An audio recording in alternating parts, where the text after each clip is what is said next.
இதற்கு அனைத்து ஊர்கொண்டர்களுக்கும் குடும்ப சமுதாயத்துக்கும் என்பதற்கு நடக்கத்தை தெரிவித்துள்ளேன். இப்போ ஐயா சொன்ன மாதிரி இந்த குடும்ப சமுதாயம்னா என்ன அப்படிங்கிறத பற்றி சுருக்கமாக நான் சொல்லியிருக்கேன். இன்னும் பெரிய நம்மளுடைய வரலாறுங்கிறது மிகப்பெரிய வரலாறு. ஏன்னா எனக்கு தெரிஞ்ச வரைக்கும் நான் இதுக்கு வரலாறு குடும்ப சமுதாயங்கிற வரலாறுங்கிறது ஒரு தோண்ட வந்துக்கிட்டே இருக்கக்கூடிய வரலாறு. இருந்தாலும் நான் உங்களுக்கு எனக்கு தெரிஞ்ச கருத்துக்களை உங்களுக்கு ஒரு சுருக்கமாக நான் சொல்லிடுறேன். இப்போ நீங்கள் இங்கே குறிப்பிட்டிருக்க மாதிரி 2000 வருடங்களுக்கு முன்னாடி தோன்றிய சமுதாயம் நம்ம சமுதாயம் அல்ல. இந்த பூலோகம் தோன்றிய சமுதாயம் நம்ம சமுதாயம். அதுக்கு ஒரே ஒரு சின்ன உதாரணம் என்ன அப்படின்னா, நாம் தலையில் தேங்காய் உடைப்போம், எல்லாத்துக்கும் தெரியும். அந்த தலையில் தேங்காய் உடைக்கிற வரம் எப்படி கிடைச்சதுன்னா வீரபத்திரர் அப்படிங்கிற ஒரு சுவாமிகிட்ட இருந்து நமக்கு கிடைச்சது. அந்த வீரபத்திரர் யார் அப்படின்னா பார்வதி பரமசிவனுடைய மூத்த பிள்ளை. அதற்கு அடுத்துதான் விநாயகர், அதற்கு அடுத்துதான் முருகன். பார்வதி பரமசிவனுடைய மூத்த பிள்ளை வீரபத்திரர். அந்த வீரபத்திரர் எப்படி நமக்கு இந்த வரம் கொடுத்தாருன்னா, நம்ம சமுதாய மக்கள் மேய்த்து கொண்டிருந்த குறும்பாட்டின் தலையை பெற்றுக்கொண்டு அவர் இந்த வரத்தை நமக்கு வழங்கினார். அப்ப அந்த வீரபத்திரர் குறும்பாட்டு தலையை வாங்கிட்டு நமக்கு வரம் கொடுத்தார். அப்ப அந்த குறும்பன் இருந்திருக்கான். குறும்பன் இருந்ததுனால தானே வீரபத்திரருக்கு வர தலை மாநிலத்தில் கொடுத்தாங்க. அப்ப அந்த வீரபத்திரர் எப்ப தோன்றினார் யாருக்கா தெரியுமா? அப்ப நம்ம எவ்வளவு பழமையான சமுதாயம் என்பதை நீங்க புரிஞ்சுக்கணும். அவ்வளவு ஒரு பழமையான சமுதாயம் நம்ம சமுதாயம். நம்ம சமுதாயத்துக்கு பிறகுதான் விநாயகர் பிறந்திருக்கிறார். நம்ம சமுதாயத்துக்கு பிறகுதான் முருகன் பிறந்திருக்கிறார். பார்வதி பரமசிவனுடைய மூத்த பிள்ளை வீரபத்திரனுடைய நேருக்கு நேர் பேசிய சமுதாயம் நம்ம சமுதாயம். அப்ப நம்ம எவ்வளவு பழமையான சமுதாயம் அப்படிங்கிறத நீங்க இங்க பதிவு செஞ்சுக்கிறேன். சரி, இதுக்கு அடுத்து நம்ம என்ன இன்னொரு கருணுன்னா, நம்மளுடைய குலதெய்வம் கோயிலெல்லாம் நீங்க பார்த்துருப்பீங்க. நம்மளுடைய குலதெய்வங்கள் எங்கேயுமே விநாயகர் முருகன் சிலைகள் இருக்காது முன்ன இருந்த காலகட்டங்களில். இப்போ வர காலகட்டங்களில் சில விசமிகள்னால நம்ம அந்த முருகன் சிலையும் விநாயகர் சிலையிலையும் நம்ம பிரதிஷ்டை செஞ்சுட்டு இருக்கோம். அதுதான் உண்மை. இதுவும் நம்மளுடைய சமுதாயம் எவ்வளவு காலங்களுக்கு முன்னாடி தோன்றியது அப்படிங்கிறதுக்கான ஒரு உதாரணம். இன்னொன்று பார்த்தீங்கன்னா, உலகிலேயே 124 நாடுகளில் நம்ம வாழ்றோம்.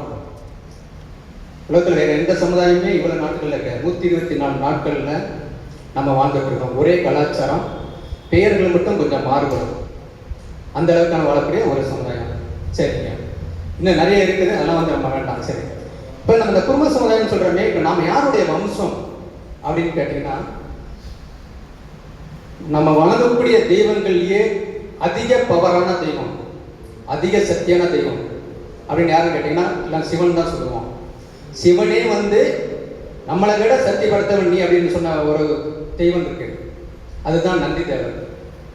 சிவனை விட சக்தி படுத்தவர். அந்த நந்தி தேவருடைய வம்சம் தான் நாம. நந்தி தேவருடைய குழந்தைகள் தான் நாம. நந்தி தேவருக்கு 2 குழந்தைகள் பிறந்தது. அதுல ஒரு குழந்தை குறும்பர். அந்த தேவர் தான் நாம. அந்த வம்சத்திலிருந்து நம்ம வந்தவங்க தான். சரி, இதுக்கு அடுத்து நம்ம இல்லை அது வரலாறுன்னு நான் சொல்கிறேன் உங்களுக்கு. நான் 200 பக்கங்கள் நான் எழுதி முடிச்சிருக்கேன். அதை நம்ம புத்தகமாக வெளியிட்டுருவோம். அது நான் அடுத்து வரோம். ஏன்னா அது ரொம்ப நேரத்தில் ஐயா 5 நிமிஷம் தான் டைம் கொடுத்துருக்காங்க. சரி, இப்போ நம்ம இந்த ஊர் கவுண்டர்னா என்ன? இது நம்ம எதுக்காக இந்த பதவி? நமக்கு இந்த கவுண்டருங்கிறது உண்டா அப்படின்னா, எல்லாத்துக்கும் கவுண்டர் பட்டம் கிடையாது. குறும்பருங்கிறது தான் நம்மளுடைய உண்மையான பெயர். ஒரு ஊருக்கு தலைவனாக இருப்பவர்கள் மட்டும்தான் கவுண்டர். அது நம்ம ஜாதிக்கு மட்டும் பொருந்தாது, எல்லா சமுதாயங்களுக்கும் கவுண்டர் பட்டம் பொருந்தும். அப்படி இருக்கும்போது நாம அந்த பேர் ஒரு ஊருக்கு ஒரு ஊர் பக்கத்து ஊருக்கு போகும்போது நம்ம யாருன்னு அறிமுகப்படுத்திக்க அப்படிங்கும்போது, அப்ப அந்த ஊர் கவுண்டர் இருக்காரு இல்லையா, அவருடைய சொந்தக்காரங்க நானு. அப்ப நீங்களும் கவுண்டருங்களா? ஆமா, நான் ஊர் கவுண்டரோட சொந்தம் தான், ஊர் கவுண்டர். இப்படியே தான் தான் நம்ம குறும்ப கவுண்டரா மாறிட்டோம். நம்ம குறும்பருங்கிற வார்த்தையை விட்டுட்டு அந்த ஊர் கவுண்டரை முன்னிலைப்படுத்தி நம்ம பேசி வரும்போது நம்ம ஊர் கவுண்டர் அப்படிங்கிற பார்த்து நம்ம பயன்படுத்திக்கிட்டோம். சரி, இந்த ஊர் கவுண்டர் நம்ம என்ன எதிர்பார்க்கிறோம், மக்கள்கிட்ட என்ன மாதிரி செய்யணும் அப்படின்னு எதிர்பார்க்கிறோம்னா, நம்மளுடைய கலாச்சாரத்தை கொண்டு போய் சேர்க்கணும்.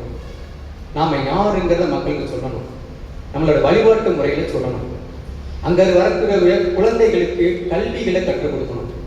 ஒழுக்க நெறிமுறைகளை கற்றுக் கொடுக்கணும். அவங்களுக்கு சமூக பாதுகாப்பு கொடுக்கணும்.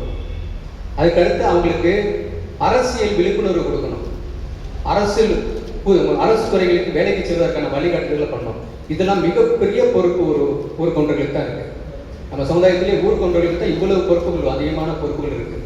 அவ்வளோ ஒரு பெரிய பவரில் நீங்கள் இருக்கீங்க. இன்னும் சாதாரண ஆள் கிடையாதுங்க. நீங்கள் இல்லைன்னா எதுவுமே செய்ய முடியாது. அந்த மாதிரியான பவர் உங்கள்கிட்ட இருக்கு. ஆனால் உங்களுடைய பவர் உங்களுக்கே தெரியாமல் இருக்கீங்க. அதை இனிமேலாவது கொஞ்சம் பயன்படுத்துங்க. நம்ம சரி ஐயா சொன்ன மாதிரி மற்ற சமுதாயங்கள்லாம் வளர்ந்துருக்காங்க, நாம ஏன் வளரல? சுருக்கமாக சொல்லிடுறேன் நான். இதுக்கு முன்னாடி வளர்ந்த சமுதாயம் நீங்கள் கணக்கு எடுத்துக்கிட்டீங்கன்னா, அவங்க மாதம் மாதம் அந்த குழந்தைகளுக்கு 2 நாட்கள் 3 நாட்கள் பயிற்சி வகுப்பு நடத்துறாங்க. மறைமுகமாக அவங்களுடைய குலதெய்வம் கோயில்களையும், அவங்களுக்கு சொந்தமான கல்யாண மண்டபத்திலையும், அவங்களுக்கு சொந்தமான மடத்திலையும் பயிற்சி வகுப்பு நடத்துறாங்க. நம்ம சமுதாய மக்களுக்கு அந்த மாதிரியான பயிற்சி வகுப்புகள் இங்கே தமிழ்நாட்டில் இல்லை. அதை கொண்டு வரதுக்கு முயற்சி பண்ணுங்க ஐயா. 8வது 9வது 10 11 12 இந்த படிக்கக்கூடிய குழந்தைகள் என்னைக்கெல்லாம் லீவ் கிடைக்குதோ அப்பெல்லாம் 2 நாள் 3 நாள் ஒரு பயிற்சி வகுப்பு மாதிரி நடத்துங்க. அவங்களுக்கு சொல்லிக் கொடுங்க. பெரியவங்களுக்கு சொல்லிக் கொடுத்து ஒன்றும் பிரயோஜனம் இல்லை. அவங்களுக்கு நம்மளுடைய கலாச்சாரங்கள், நம்மளுடைய பாதுகாப்பு, சமூக பாதுகாப்புன்னு என்ன, அரசியல்னா என்ன, நம்ம எப்படி பொருளாதாரத்தில் கொண்டு வரணும் அப்படிங்கிறது அவங்களுக்கு சொல்லிக் கொடுக்கணும். அந்த வேலைகளை நீங்கள் ஊருக்கு ஒன்றெல்லாம் சேர்ந்து செய்யணும். அதுக்கு முதல்ல வந்து இந்த கோயம்புத்தூர் மாவட்டத்திலேயே 3 மாதத்துக்கு ஒரு தடவை இது மாதிரி கூடுங்க. நீங்கள் வந்து அதிகமாக சந்திக்காமல் இருக்கீங்க. அதாவது அட்லீஸ்ட் வருஷத்தில் 4 முறையாவது இது மாதிரி கூடி ஒரு நாள் முழுதும் பேசணும். நம்ம கிராமத்தில் என்ன பிரச்சனைகள் இருக்குது, இப்போ மக்கத்து கிராமத்தில் என்ன பிரச்சனைகள் இருக்குது, சரி நம்ம கிராமத்தில் நம்ம சமுதாய மக்களுக்கு ஒரு பிரச்சனை வந்தது, அதை நம்ம எப்படி கையாண்டோம் அப்படின்னு மற்ற ஊருக்கு ஒன்றுக்கு சொல்லணும். அவங்க அதே பிரச்சனை அவங்களுக்கு வந்திருக்கும். அந்த பிரச்சனையை அவங்க வெற்றி பெறாமல் தோல்வி அடைஞ்சிருக்கலாம். ஆனால் ஒரு ஊருக்கு ஒன்று பிரச்சனை, அதே பிரச்சனையை வெற்றி பெற்றிருக்காரு. அப்போ அவருக்கு பகிர்ந்தளிக்கணும். நான் எனக்கு குருத்தில் வந்த பிரச்சனையை இது மாதிரி நான் கையாண்டு நான் ஜெயிச்சுட்டேன், நீங்களும் அது மாதிரி கையாளுங்க அப்படிங்கிறது எப்போ கேட்டுனா, நம்ம இந்த மாதிரி ஒன்றாக கூடி ஊருக்கொன்றெல்லாம் கூடி உட்காந்து பேசும்போது மட்டும்தான் நமக்கு அது கிடைக்கும். இது வந்து எங்கே கிடைக்கிது, எந்த சமுதாயம் பண்ணுறாங்க அப்படின்னா, தொட்டி நாய்க்கர், கம்பளத்து நாய்க்கர் என்று சொல்லக்கூடிய தொட்டி நாய்க்கர் கம்பளம் மீட்டிங் நடக்கும். 3 மாதத்துக்கு ஒரு நடத்துகிறாங்க. அது மாதிரி நம்ம சமுதாயமும் இந்த ஊருக்கொன்றல் நடத்தணுங்கிறது என்னுடைய விருப்பம். சரி, அதுக்கடுத்து இப்போ ஐயா குலதெய்வம் கோயில் சொன்னாங்க. குலதெய்வம் கோயில் தமிழகம் முழுவதும் இருக்கக்கூடிய நம்ம குலதெய்வம் கோயிலில் நிறைய அரசாங்கத்தில் இருக்கு. அதுக்கு காரணம் ஒற்றுமை ஒன்று. அதை எப்படி அதன் வழி நடத்தணும்னு அவங்களுக்கு தெரியல. இந்த செட்டியார்கள் பார்த்துருப்பீங்க, நகரத்து செட்டியார்னு சொல்லுவாங்க, வணிக செட்டியார். அவங்க கோயிலுக்கு குலதெய்வம் கோயில் எதுவுமே அரசாங்கத்தில் கிடையாது. அதுக்கு காரணம் ஆல் இந்தியா அளவில் அவங்க ஒரு வலுவான ஒரு கட்டமைப்பு வச்சிருக்காங்க. அதே மாதிரி நாமளும் குலதெய்வம் கோயிலில் வந்து ஆல் இந்தியா லெவலில் ஒரு கட்டமைப்பு வந்து இந்தியா அளவில் தமிழ்நாட்டு அளவில் வச்சு அது ஒரு கட்டமைப்பு பண்ணா மட்டும்தான் நம்ம வந்து அந்த குலதெய்வங்களை கவர்மெண்ட் எடுத்து நம்ம எடுக்க முடியும். 100% எடுக்கலாம். தேனி மாவட்டத்தில் அந்த மாதிரி ஒப்பலை கொண்ட சமுதாயம் குலதெய்வம் கோயிலில் கவர்மெண்ட் எடுத்துருக்காங்க. நம்ம கோயிலும் கண்டிப்பாக எடுக்க முடியும், எடுக்க முடியாமலாம் இல்லை. அதுக்கு நாம் ஒற்றுமையாக வந்து செயல்படணும். சரி, இது எப்படி குலதெய்வம் கோயிலில் வந்து அரசாங்கத்தை எப்படி காப்பாற்ற முடியும் அப்படின்னா, அந்த குலதெய்வம் கோயிலின் பேரில் அறக்கட்டளை இருக்கணும். நம்ம நிறைய தவறு பண்ணுறது அதுதான்.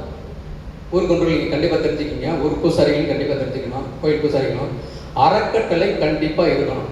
அந்த அறக்கட்டளை பதிவு பண்ணப்பட்ட அறக்கட்டளையாகவும் ஒரு வருஷத்துக்கு ஒரு ரெனியூவல் பண்ணி அந்த அறக்கட்டளையின் கீழே வந்து அந்த கணக்கு சில கணக்கில் நீங்கள் மெயின்டைன் பண்ணிங்கன்னா 100% அரசாங்கம் எடுக்காது உங்களுடைய கோயிலை. இதை வந்து எல்லாத்துக்கும் தெளிவாக சொல்லுங்க.